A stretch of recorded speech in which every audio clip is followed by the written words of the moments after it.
Just come. Yo, It just comes. I suppose most people here when they go my guitar chat. Just come. A couple of weeks after. Just come.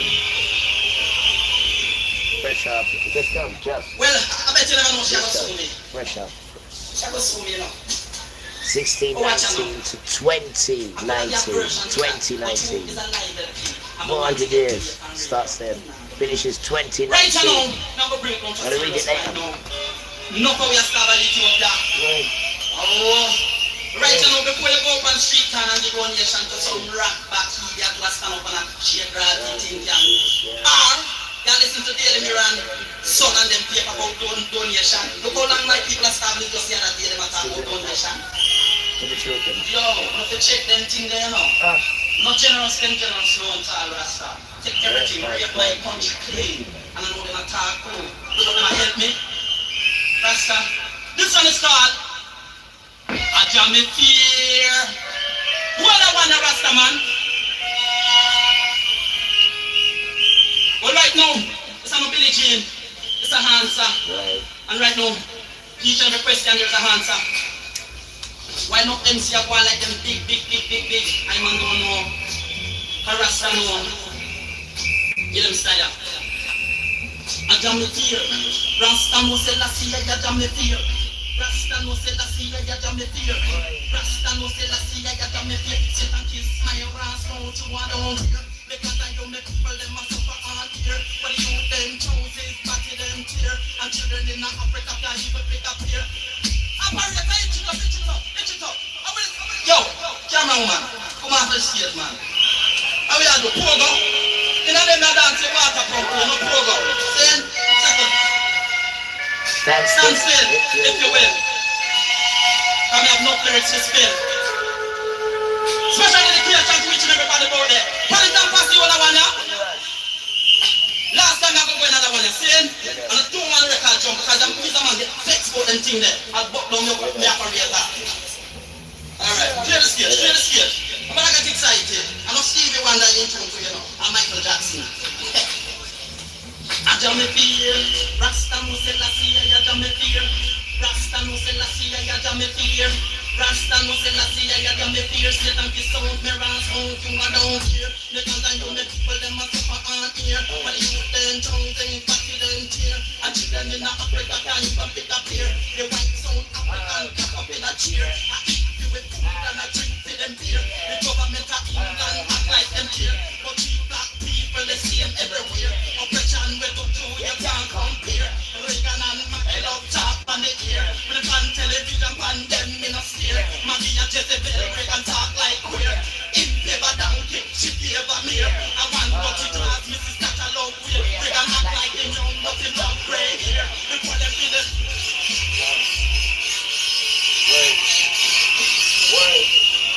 what you call it the standing ovation? That is Sunday. John Levi, the intelligent. Right now, people, and I come to flash a warning. That is sound very intellect. Levi, you're full of good lyric, not telling that. No special request for each and every one. Bricks are massive, Paddington massive, Stone Brick massive, each and every one bout ya. That is sound I'm gonna let off intelligent. So we're rocking a wire, give me some intelligent mix, because life is planning up one right just from now. See? We're right now that the Sunday is here. We're right now that the Sunday is here. We're right now that the Sunday is here. We're right now that the Sunday is here. But those who can't see me over here, you will steer. Well, now is the time for all Jesus to go away. This is just a warning, so you're all aware. But any of you, jack it up, selector. Jack it up to my ranking. Intelligent lyric, I do flash. No DJ for call my lyric, them trash. Any DJ do not get mashed. Them DJ carry will crash. No Chris, I manager Chris the bonus. It's one of Chris. But right now that the Sunday is here. But right now that the Sunday is here. But right now that the Sunday is here. But right now that the Sunday is here. But those who can't see me over here, you can steer. But now is the time for all things to go away. This is just a warning, so you're all aware. When any dirty junk flow, I am for fear. I think it is best each one to disappear. And not one of them comes through the mic clear. Listen to go through and me them a cheer. I hope all of these DJs can bear. And me no give a damn, me no brass rock here. When nothing them big enough to know when them appear. But when them bump me, that's when them have to fear. Cause I'm out to damage all DJs career. I put them in the place and make make sure they stay here. Cause I'm the expert, which makes me the engineer. The mic, I'm a tool, I'm a lyrics, I'm a gear. This job suits me, cause I do and don't fear. And there is no guy with me you can compare. Cause my high position with no dubious share. When me a talk no, and this I declare. I'm controlling and starting no from this year. Me don't care other people, but don't interfere. They can't conquer me, so it's special despair. Cause I'm out to damage all DJ's career. I put them in the base and make sure they stay here. Cause I'm the expert, which makes me the engineer. The mic is my tool, I'm the lyrics, I'm the gear, you me know. Wiggle, bubble, me talk with the people, whistle, light, and go light, and go light. Jack it up, jack up, jack up, jack up, jack up, liquid, liquid. Daddy Tipper, take me over. Easy, easy, easy, easy, Trevor Rankin. Easy no man, easy no man. Settle, no them style are dedicated to the man called Chris and I'm manager. No prospect scene, don't worry yourself. Everything under control. Last I know that. No dedicated to the man called Chum, special request to I cousin Gary. And dedicated to the man called Lydie Palmer, special request to Jackson. Scene, don't worry yourself, man door. Scene, cool up Trevor Rankin. Lord of mercy. Will you me know? Well, up a rate and you bear up with that speed incoming. Or rate and you bear up with that speed incoming. Or jack it up. Jack it up, selector. Special request to Chris and I'm manager. Love them style. So last I know. Rasta know. You see all a man like me. Rasta know. Me shall live a foreign. So last I know. Me shall live a Hollywood. Channel. Scene. But don't worry yourself at all. Special dedication to every girl. So last I know. After this current I'm gonna look no pen one. See? Lord have mercy. The name boom, boom, me a go boom up the dance now, boom, boom, me a go boom up the dance now, boom, boom, me a go boom up the dance now, boom, boom, me a go boom up the dance. Operator, you bear up with that speed incoming. Operator, you bear up with that speed incoming. Operator, you bear up with that speed incoming. Operator, you bear up with that speed incoming. When they're up in it, I mean, operator, the concentrate, the come from the key. I know that's so we are, so we are good. So if they mention music, what you need, they don't have to do what you want to do, but liquid, liquid, set to Daddy Rusty, Daddy Slater, Winston, no prospect, cool now, so last I know, Pallet and Patsy, we love everyone I know, so last I know, we love everyone I know, Winston Knights, no prospect, and my hometown, see, Lord have mercy, will you me know, well I'm out with you, very up in that speed incoming, or with you, very up in that speed incoming, or with you, very up in that speed incoming, or with you, very up in that speed incoming, because they rub in it, I mean, I'm going to just bust it, but you're going to from the kid, I know that's the way I need to be, I'm going to tell sentiments and music what you need, if you don't have them, when you want something, you will end up on me, and I'm going to come my next time, it will make your heart bleed, I'm going to like, somebody, come on, or somebody, Junior, only one more time, jack it off, selector, set to the corner, people. Come in now, to the corner, the brand. Hold on to Brown, can you move a muscle? See? The word in English come up. Because I know you feel it's very funny. See? When you look at the palette of possible, you rather the China mustache, the arms and plastic, the upper and plastic, like chum one on tight. See? Like the partner jams, the word is said. Get chum. Hold on 1 second. So I say, no, you see in England, now someone have no Saxon studio. See? Oh, you know, say, I hear Saxon studio and go. So you see right now, Saxon studio done with the struggling and suffering. See? You go sorry and hold on tight. Power children, because it's really to me. Just have a shovel now. See? People that keep on jumping songs, make together, bro. People that keep on jumping songs, make together, bro. So last thing I know, see? Let's not stand up with the struggling and suffering. It's for the entertainment. Let's not stand up with the struggling and suffering. Jump it up.